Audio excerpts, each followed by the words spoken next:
संघ प्रदेश दमन में रहने वाले आदिवासी समुदाय द्वारा देश के राष्ट्रपति को अपील पत्र भेजा गया है। दमन जिला आदिवासी समाज के मूवी द्वारा आज कलेक्टर कार्यालय में उक्त देश के राष्ट्रपति को संबोधित अपील पत्र भेजा गया और याचिका के माध्यम से कहा गया कि देश की सर्वोच्च अदालत सुप्रीम कोर्ट के अनुसार 7 अगस्त 2024 को एसटी अनुसूचित जाति यह देखते हुए कि आरक्षण में अन्य जातियों का वर्गीकरण कर आरक्षण को एसटी अनुसूचित जाति समुदाय को मिले आरक्षण के अधिकार के साथ अन्याय करना ठीक है, जिसका पूरे देश का आदिवासी समाज विरोध कर रहा है। दमन का आदिवासी समुदाय भी इसका विरोध कर रहा है।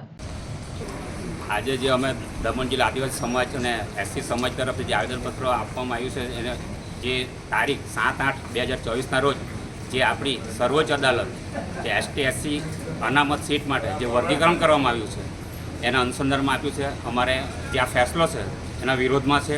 આજે પૂરા ભારતની અંદર એસસી એસટીએ બંધનું એલાન પણ કરેલું છે અને તેમને અમે ટેકો પણ જાહેર કરેલો છે। અમને એવી શંકા છે કે અમારી જે અનામત સીટ છે એ રદ થાય એવું પ્લાનિંગ સાથે આ કાયદો કરવામાં આવ્યો છે।